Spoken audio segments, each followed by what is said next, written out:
ومولانا أبي القاسم محمد اللهم صل على محمد وعلى محمد. أما بعد فقد قال الله تعالى في كتابه المجيد والفرقانه الحميد وقوله الحق. بسم الله الرحمن الرحيم. وقضى ربك ألا تعبدوا إلا إياه وبالوالدين إحسانا إما يبلغن عندك الكبر أحدهما أو كلاهما فلا تقل لهما أف ولا تنهرهما وقل لهما قولا كريما واخفض لهما جناح الذل من الرحمة وقل رب ارحمهما كما ربياني صغيرا. صلوات اللهم صل على محمد وعلى محمد وعجل فرجهم. عزیزان محترم، صاحبان علم و دانش، موالیان علی و بطول و جانثاران اولاد رسول، عزاداران امام حسین اور میرے لیے قابل قدر و قابل احترام ساتھیوں، میں نے آج اپنی اس مختصر سی گفتگو کے لیے جس موضوع کا انتخاب کیا ہے وہ موضوع عظمت والدین ہے. وہ موضوع والدین کی عظمت ہے، کیونکہ اکثر دیکھا جاتا ہے کہ آج کل کا جو دور ہے، جو نئی نسل ہے، وہ اپنے والدین کا احترام نہیں کرتی. والدین کو اگنور کیا جاتا ہے، بدسلوکی کی جاتی ہے، بدزبانی کی جاتی ہے، نافرمانی کی جاتی ہے، در حالانکہ یہ گناہان کبیرہ میں سے ہے. والدین کی عظمت بہت زیادہ ہے اور اللہ تعالیٰ نے قرآن مجید میں کئی مقامات پر والدین کے ساتھ حسن سلوک کرنے کا حکم دیا ہے. اس طرح سے خداوند متعال قرآن مجید میں سورہ لقمان کی آیت نمبر 14 میں ارشاد فرماتا ہے، بسم اللہ الرحمن الرحیم، وَوَصَّيْنَا الْإِنسَانَ بِوَالِدَيْهِ حَمَلَتْهُ أُمُّهُ وَهْنًا عَلَى وَهْنٍ وَفِصَالُهُ فِي عَامَيْنِ أَنِ اشْكُرْ لِي وَلِوَالِدَيْكَ إِلَيَّ الْمَصِيرُ. صلوات پڑھیے گا محمد. اللهم صل على محمد وعلى محمد وعجل فرجهم. خداوند متعال اس آیت میں ایک ماں کا سٹرگل بیان کرتا ہے. خداوند متعال فرماتا ہے وَوَصَّيْنَا الْإِنسَانَ، کہ ہم نے انسان کو نصیحت کی ہے. کس بارے میں نصیحت کی ہے؟ بِوَالِدَيْهِ، اس کے والدین کے متعلق. حَمَلَتْهُ أُمُّهُ، کہ اس کی ماں نے اس کا وزن اٹھایا. کس طرح سے؟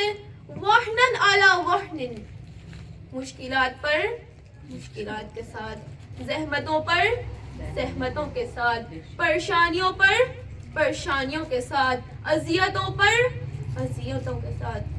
وَفِصَالُهُ فِي عَامَيْنِ، اور اسے 2 سال تک دودھ پلایا. خداوند متعال اس آیت میں ایک ماں کا سٹرگل بیان کر رہا ہے کہ کس طرح سے ایک ماں مشکلات کے ساتھ اپنی اولاد کی پرورش کرتی ہے. لیکن میں یہاں پر کہنا چاہوں گی کہ نہ صرف ایک ماں اپنی اولاد کی مشکلات اٹھا کر پرورش کرتی ہے، بلکہ ایک باپ بھی اپنی اولاد کی پرورش کے لیے دن رات محنت کرتا ہے. اب کس طرح سے ہمارے والدین ہماری مشکلات اٹھا کر ہماری پرورش کرتے ہیں، اس کو واضح کرنے کے لیے میں آپ کے سامنے ایک واقعہ بیان کرنا چاہوں گی. ایک مرتبہ صلوات پڑھیے گا محمد وعلی اللهم صل على محمد وعلى محمد وعجل فرجهم. ایک مرتبہ ایک شخص اپنے بیٹے کو اپنے ساتھ میلے میں لے گیا. اب آپ سب نے کبھی نہ کبھی میلہ تو دیکھا ہوگا. آپ لوگ جانتے ہوں گے کہ میلے میں اتنا رش ہوتا ہے، لوگ دور دور سے آئے ہوتے ہیں، سٹالز لگتے ہیں، مختلف کرتب دکھا رہے ہوتے ہیں لوگ، اور نئی نئی چیزیں دیکھنے کو ملتی ہیں.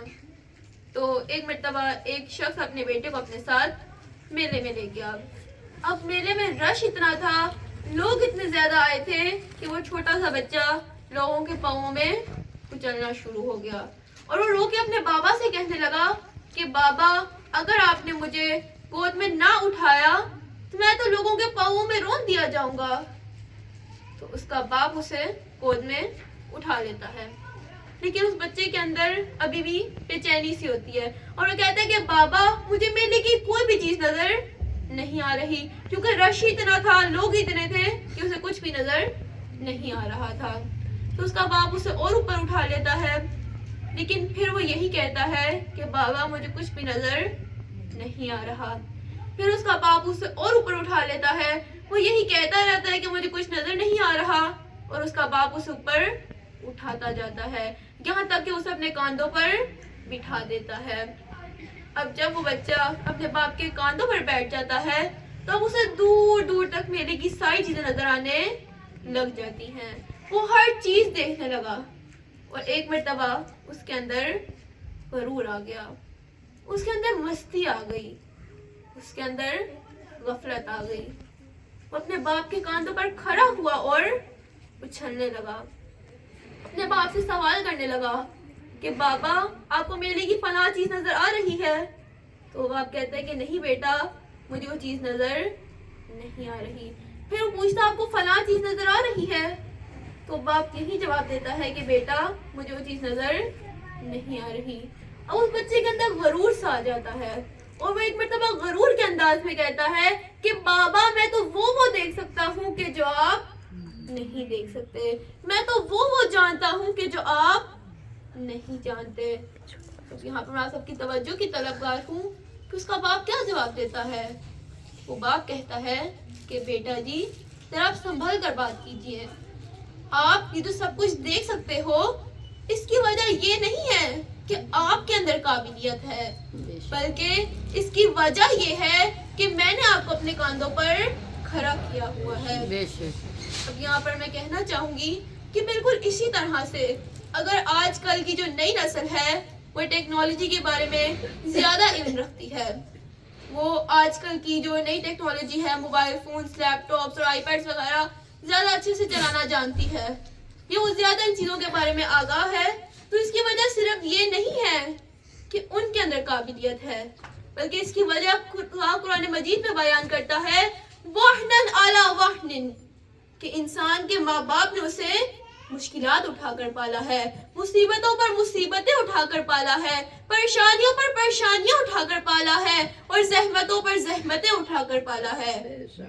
ہمارے ماں باپ نے ہمیں اپنے کاندھوں پر کھڑا کر دیا اور خود نیچے رہ گئے, اور یہاں پر میں کہنا چاہوں گی کہ کچھ تو اتنے نیچے رہ گئے کہ وہ قبر کی آغوش میں چلے گئے. ایک مرتبہ صلوات پڑھیے گا محمد اللہم صلی علی محمد وعلی محمد وجل فرجهم اجمعین. نعرہ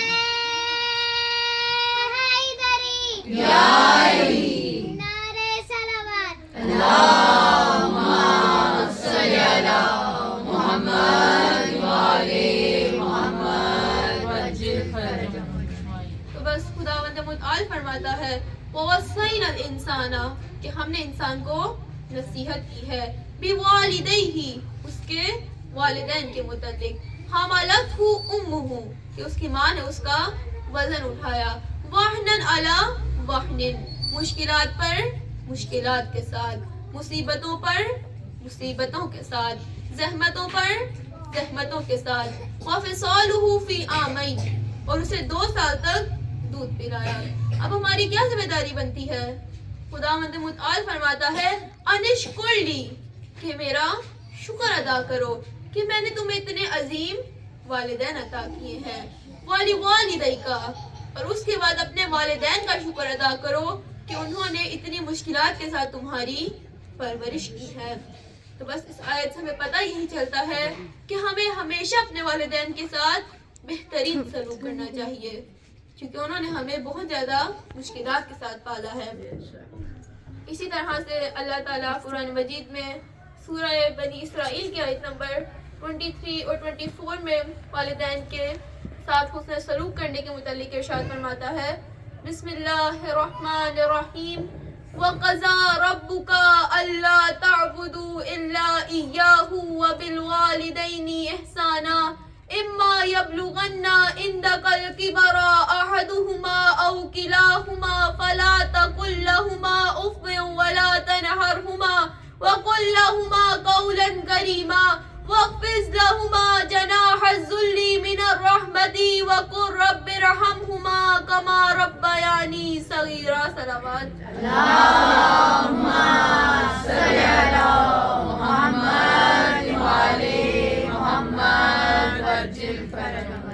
خداوند متعال فرماتا ہے وَقَضَى رَبُّكَ کہ تمہارے رب کا حکم یہ ہے، تمہارے رب کا فیصلہ یہ ہے، تمہارے رب کا آرڈر یہ ہے، تمہارے رب کی قضاوت یہ ہے اللہ تعبدوا الا ایاہ کہ کسی کی بھی عبادت نہ ہو سوائے اس پروردگار کے، کسی کی بھی اطاعت نہ ہو سوائے اس خداوند متعال کے.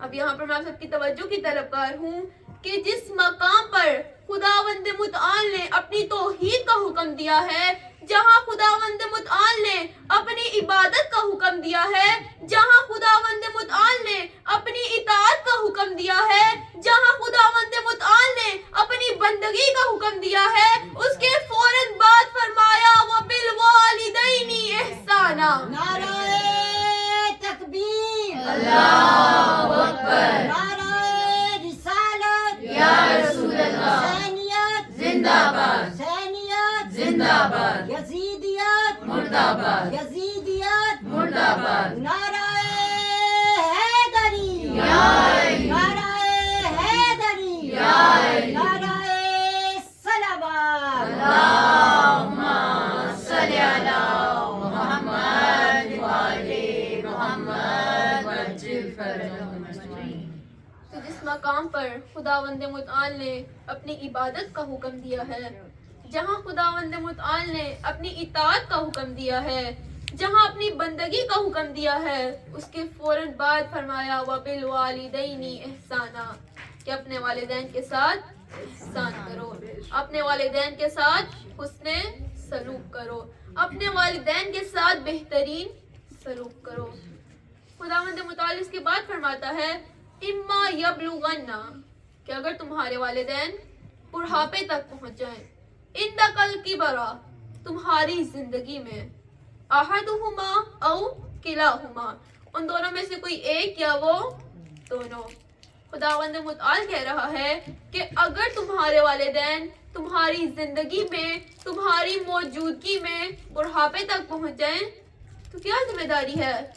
خداوند متعال فرماتا ہے فلا تقل لہما اف کہ ان کو اف نہیں کہنا. یہاں پر وضاحت کرنا چاہوں گی اس جملے کی آیت کے کہ خداوند متعال فرما رہا ہے فلا تقل لہما اف کہ انہیں اف نہیں کہنا. لیکن دیکھا جائے تو اف سے ایک چھوٹا سا لفظ ہے، یہ تو ایک چھوٹا سا لفظ ہے. یہاں پر یہ مطلب نہیں ہے کہ صرف اف نہیں کہنا، بلکہ اس آیت میں مطلب یہ ہے کہ اف ایک ایگزامپل ہے. تم نے کوئی بھی ایسا لفظ نہیں کہنا، کوئی بھی ایسا حرف نہیں کہنا کہ جس سے تمہارے والدین کو اذیت ہو، کہ جس سے تمہارے والدین کو تکلیف ہو. یہاں پر ذرا میں آپ سب کے موڈ کو چینج کرنے کے لیے ایک لطیفہ سنانا چاہوں گی. ایک مرتبہ صلوات پڑھیے گا محمد اللہم صلی علی محمد وآل محمد وعجل فرجهم اجمعین. ایک مرتبہ ایک بچہ اپنے والدین کی بات نہیں سنتا تھا، وہ ان کی نافرمانی کرتا تھا اور ان کے آگے زبان چلاتا تھا. والدین اسے تنگ آ گئے اور اسے مولانا صاحب کے پاس لے گئے کہ مولانا صاحب یہ ہمارا بچہ نافرمانی کرتا ہے، ہمیں تنگ کرتا ہے اور ہماری بات نہیں سنتا. اب مولانا صاحب اس بچے کے پاس گئے اور جا کر پوچھا کہ بیٹا کیا تم نے قرآن نہیں پڑھا؟ تو بچہ کہتے کہ جی مولانا صاحب میں نے قرآن پڑھا ہے. پھر وہ مولانا صاحب پوچھتے ہیں کہ بیٹا کیا تم نے یہ آیت نہیں پڑھی کہ فلا تقل لہما اف اپنے والدین کو اف نہیں کہنا؟ تو بچہ آگے سے جواب دیتے کہ مولانا صاحب آپ یقین کیجئے گا میں نے اف کا لفظ انہیں نہیں کہا. تو اب وہ مولانا صاحب ایک مرتبہ مسکرا کر اسے سمجھاتے ہیں کہ بیٹا جی اس آیت میں مطلب یہ نہیں ہے کہ اف صرف نہیں کہنا، بلکہ اس آیت میں مطلب یہ ہے کہ کوئی بھی ایسا لفظ نہیں کہنا جس سے اذیت ہو والدین کو، تم نے صرف اف نہیں کہنا بلکہ تم نے اف تک نہیں کہنا.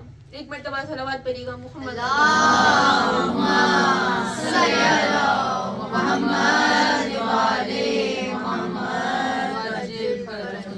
تو خداوند متعال فرماتا ہے وَقَضَى رَبُّكَ أَلَّا تَعْبُدُوا إِلَّا إِيَّاهُ کہ تمہارے رب کی قضاوت یہ ہے کہ کسی کی بھی عبادت نہ ہو سوائے اس پروردگار کے.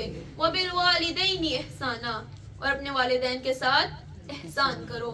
اما یبلغن عندک الکبر احدہما او کلاہما اور اگر تمہارے والدین تمہاری زندگی میں بڑھاپے تک پہنچ جائیں ان دونوں میں سے کوئی ایک یا وہ دونوں فلا تقل لہما اف تو تم نے انہیں اف تک نہیں کہنا. ولا تنہرہما اور تم نے انہیں ڈانٹنا نہیں ہے.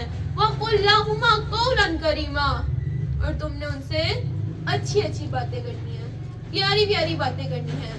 اور خداوند متعال اس کی اگلی آیت میں فرماتا ہے وَاخْفِضْ لَهُمَا کہ تم ان کے لیے جھکا دو جناح الذل من الرحمت اپنے دونوں کندھوں کو عاجزی کے ساتھ اور رحمت کے ساتھ. وَقُلْ رَبِّ ارْحَمْهُمَا كَمَا رَبَّيَانِي صَغِيرًا اور تم کہو کہ اے پروردگار میرے والدین پر اس طرح سے رحم فرما جس طرح سے انہوں نے مجھے بچپن میں پالا ہے. تو بس ہمیں قرآن کی اس آیت سے یہی سبق ملتا ہے کہ ہمیں ہمیشہ اپنے والدین کے ساتھ بہترین سلوک کرنا چاہیے اور اگر کبھی ہمارے والدین ہمارے سے کسی بات پر ناراض ہو جائیں تو ہمیں انہیں منانا چاہیے. یہاں پر اب جو میں نے گفتگو کی تھی یہاں تک اولاد کے لیے میں نے کہا تھا کہ ان کے لیے ضروری ہے کہ اپنے والدین کی عزت کرے اور ان کے ساتھ اس نے سلوک کرے. لیکن اب جو میں گفتگو کرنے لگی ہوں تھوڑی سی یہاں پر میں ماؤں کی توجہ کی طرفدار ہوں کہ رسول اللہ صلی اللہ علیہ وآلہ وسلم اللہم صلی علی محمد وآلہ محمد وعجل فرجهم اجمعین. رسول اللہ فرماتے ہیں الجنت تحت اقدام الامہات کہ جنت ماں کے قدموں کے نیچے ہے. اور میں یہاں کہنا چاہوں گی کہ بے شک جنت ماں کے قدموں کے نیچے ہے لیکن بعض بچے اس کا غلط مطلب دے دیتے ہیں اور وہ جا کر ماں کے شوز کے نیچے جنت ڈھونڈتے ہیں ماں کے پاؤں میں بیٹھ جاتے ہیں اور کہتے ہیں ہم جنت میں بیٹھ گئے. جنت بے شک ماں کے قدموں کے نیچے ہے لیکن یہاں پر اس حدیث کے مطلب کو سمجھنے کے لیے تھوڑے سے غور کرنے کی ضرورت ہے تھوڑی سی دقت کی ضرورت ہے. اس حدیث کا مطلب یہ نہیں ہے کہ جنت ماں کے شوز کے نیچے ہے جنت ماں کی کینچی چپل کے نیچے ہے یہ ہرگز مطلب نہیں ہے بلکہ اس حدیث کا مطلب یہ ہے کہ جنت ماں کے اختیار میں ہے جنت ماں کے کنٹرول میں ہے. اگر ایک ماں چاہے تو اپنے بچے کو جنتی بنا دے اور اسی طرح سے اگر ایک ماں چاہے تو اپنے بچے کو جہنمی بنا دے. کیوں؟ اس کی کیا وجہ ہے؟ اس کی وجہ یہ ہے کہ انسانیت ایک عورت کی آغوش سے پروان چڑھتی ہے. اس طرح سے امام خمینی رحمت اللہ علیہ فرماتے ہیں مرد از دامن زن بھی مراج میں رسد کہ ایک مرد ہمیشہ عورت کی ہی گود سے پروان چڑھتا ہے. تو اب ایک عورت کے اختیار میں ہے کہ وہ جیسی چاہے اپنے بچے کی پرورش کرے. وہ چاہے تو اپنے بچے کو حسین ابن علی کے انصار میں شامل کر دے یا اگر وہ چاہے تو اپنے بچے کو گنہگار بنا دے. اس کی وجہ یہ ہے فطرت آ کے جگاتی ہے لہو کے جوہر فطرت آ کے جگاتی ہے لہو کے جوہر جیسی ہو ماں اسی انداز کا ہوتا ہے پسر. فطرت آ کے جگاتی ہے لہو کے جوہر جیسی ہو ماں اسی انداز کا ہوتا ہے پسر. خونے ہندا میں یزید ازلی ہوتا ہے خونے ہندا میں یزید ازلی ہوتا ہے. ماں فاطمہ ہو تو حسین ابن علی ہوتا ہے. فاطمہ کی عظمت پر بلند تر صلوات.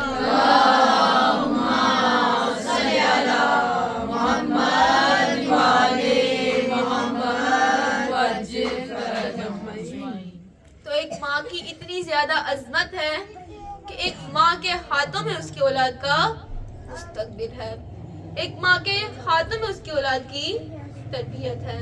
یہاں میں آپ کو بتانا چاہوں گی کہ ایک معاشرہ ایک عورت کو 3 طرح سے عزت دیتا ہے۔ سب سے پہلا کہ جب وہ کسی کی بیٹی بنتی ہے تو وہ باپ کے لیے باعث عزت ہوتی ہے۔ دوسرا جب وہ کسی کی زوجہ بنتی ہے تو اپنے شوہر کے لیے باعث عزت ہوتی ہے۔ اور تیسرا جب وہ کسی کی ماں بنتی ہے تو اپنی اولاد کے لیے باعث عزت ہوتی ہے۔ بیٹی اس طرح سے باپ کے لیے باعث عزت ہوتی ہے کہ رسول اللہ صلی اللہ علیہ وآلہ وسلم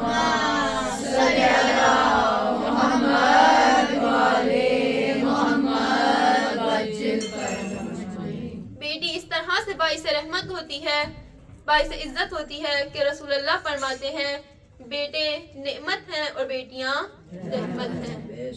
ایک زوجہ اس طرح سے اپنے شوہر کے لیے باعث عزت ہوتی ہے کہ رسول اللہ صلی اللہ علیہ وآلہ وسلم فرماتے ہیں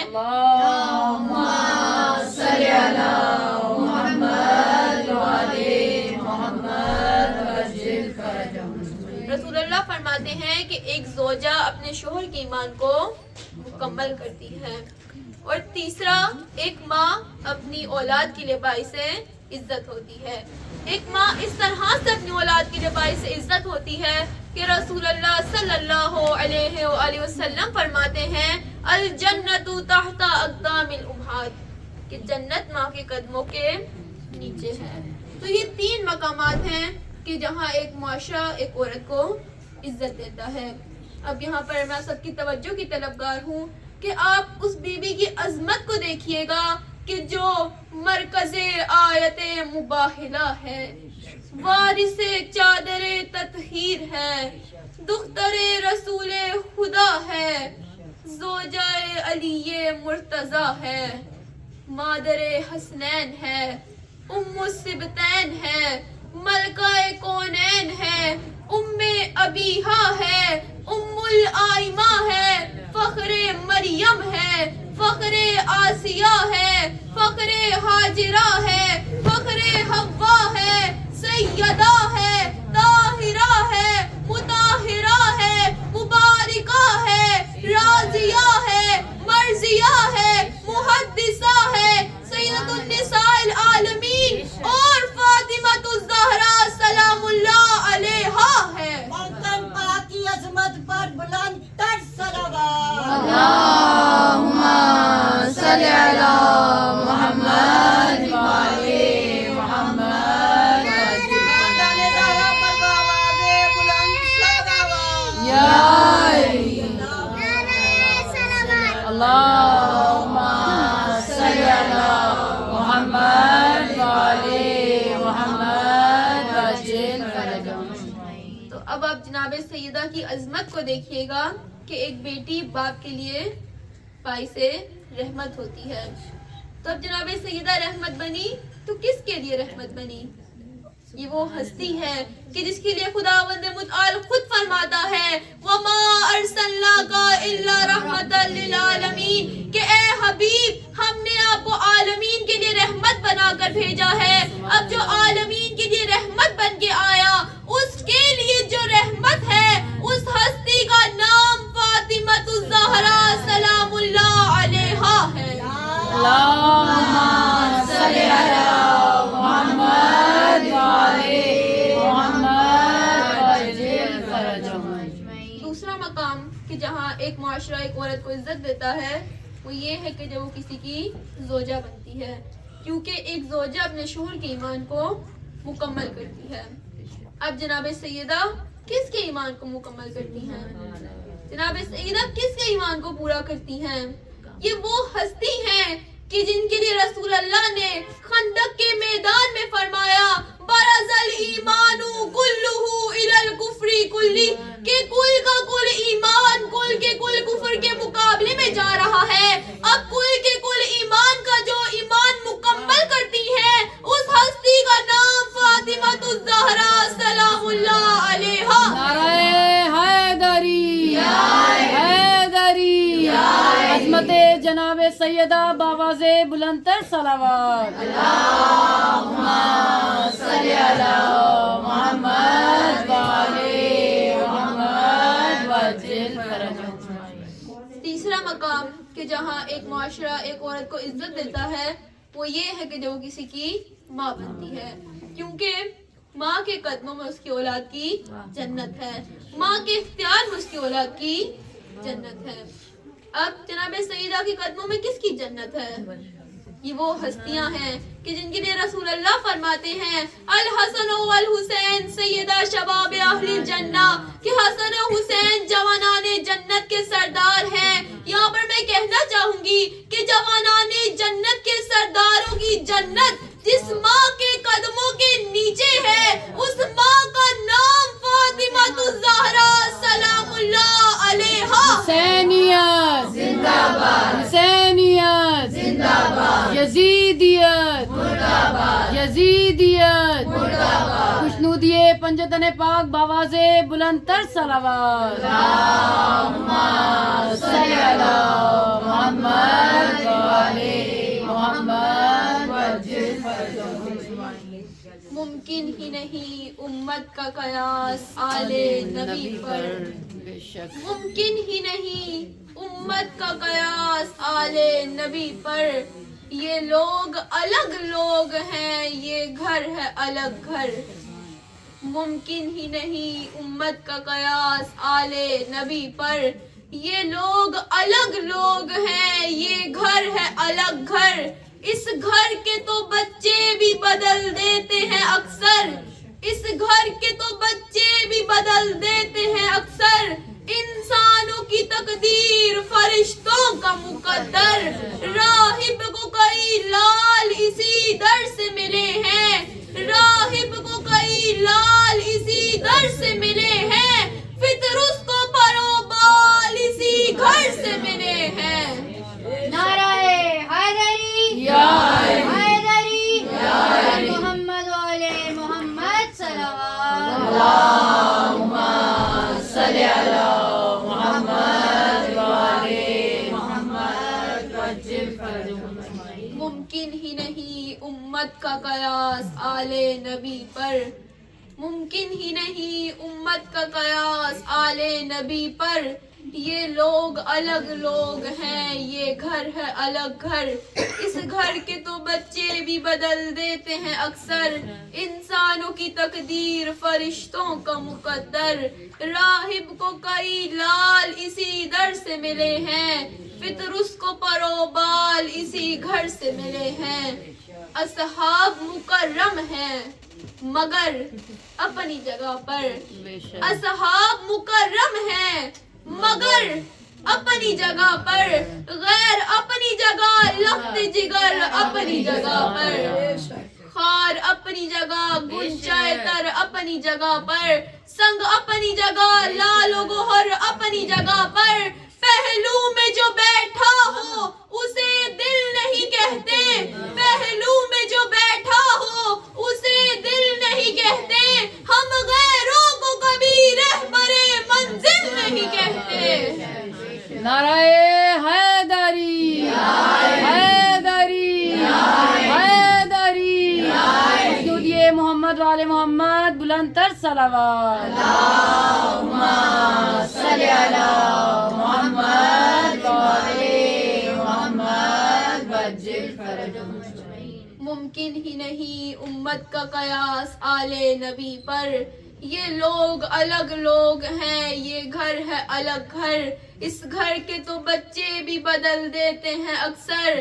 انسانوں کی تقدیر فرشتوں کا مقدر. راہب کو کئی لال اسی در سے ملے ہیں، فطرس کو پرو بال اسی گھر سے ملے ہیں. اصحاب مکرم ہیں مگر اپنی جگہ پر. غیر اپنی جگہ، لخت جگر اپنی جگہ پر. خار اپنی جگہ، گنچائے تر اپنی جگہ پر. سنگ اپنی جگہ، لال و گوہر اپنی جگہ پر.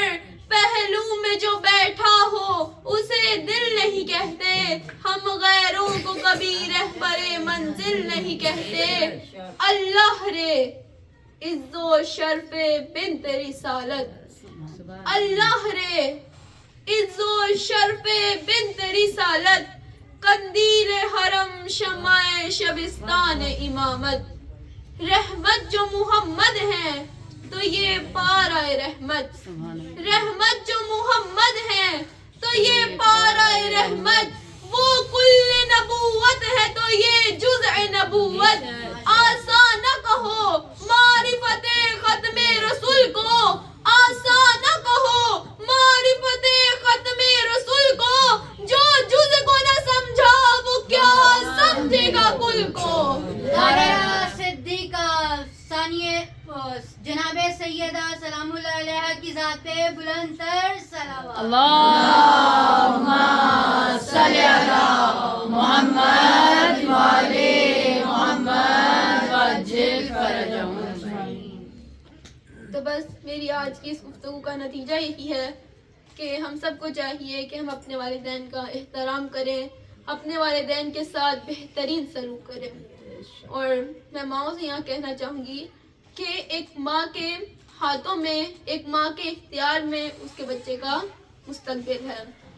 اب سب عورتوں کے اختیار میں ہوتا ہے کہ وہ چاہیں تو اپنی اولاد کو جنتی بنا دیں یا چاہیں تو اپنی اولاد کو جہنمی بنا دیں۔ تو سب کو چاہیے کہ اپنے کنٹرول کا، اپنے اختیار کا صحیح استعمال کریں۔ اپنی اپنی حاجات کی قبولیت کے لیے صلوات پڑھیے گا محمد و آل محمد کا۔ اللہم صلی علی محمد وعلی محمد وعجل فرجہم اجمعین۔ یہاں پر میں چند جملے مصائب کے پڑھنا چاہوں گی۔ جہاں آیا قرآن وہ گھر جلا دیا، جہاں آیا قرآن وہ گھر جلا دیا، ظالم نے فاطمہ پہ در گرا دیا، جہاں آیا قرآن وہ گھر جلا دیا، ظالم نے فاطمہ پہ در گرا دیا، خدا جانے یہ درد کتنا مشکل تھا، خدا جانے یہ درد کتنا مشکل تھا، جس نے مشکل کشا کو رلا دیا۔ ارباب عذاب ہمارے بزرگوار گزرے ہیں کہ جنہوں نے ایک کتاب لکھی ہے عجب ثم العجب۔ اس کتاب میں بیان کرتے ہیں کہ ایک دن جناب سیدہ اپنے گھر سے باہر نکلی، مدینے کے لوگوں کے گھروں میں گئیں اور جا کر دروازوں پر دستک دینے لگی، کہنے لگی کہ آؤ گواہی دو کہ رسول اللہ نے مولا علی کو اپنا جانشین بنایا تھا۔ لوگوں نے کیا کہا؟ کسی نے کہا بی بی مجھے معاف کیجیے گا، میں دور کھڑا تھا، میں نے دیکھا نہیں۔ کسی نے کہا بی بی مجھے معاف کیجیے گا، میری سماعت کمزور ہے، میں نے سنا نہیں۔ کوئی کہنے لگا بی بی مجھے معاف کیجیے گا، میرا حافظہ کمزور ہے، مجھے یاد نہیں۔ غرض یہ کہ کوئی بھی نہ آیا۔ ایک مرتبہ جناب سیدہ کا دل ٹوٹ گیا، آنکھوں میں آنسو آ گئے۔ اب یہاں پر میں ہاتھوں کو جوڑ کے عرض کرنا چاہوں گی کہ یہ بات تو عجیب ہے کہ گواہی دینے کوئی نہیں آیا، لیکن ثم العجب یہ ہے، اس سے بھی عجیب یہ ہے کہ اسی مدینے میں چند دنوں بعد ندا دی گئی کہ آؤ زہرا کا گھر جلانا ہے۔ وہی لوگ جمع ہو گئے، کس در پہ جمع ہوئے؟ یہ وہ در تھا کہ جہاں رسول اللہ آتے تو سلام پڑھتے، جہاں جبرائیل آتے تو سلام پڑھتے، جہاں ملک الموت آتا تو اجازت طلب کرتا۔ عزاداروں آئے میں آپ کو اس در کی عظمت بتاؤں کہ رسول اللہ کی رحمت سے کچھ دیر پہلے جناب سیدہ رسول اللہ کے سرہانے بیٹھی تھی کہ تبھی دروازے پر دستک ہوتی ہے۔ جناب سیدہ پوچھتی ہیں تم کون ہو، کس سے ملنا ہے؟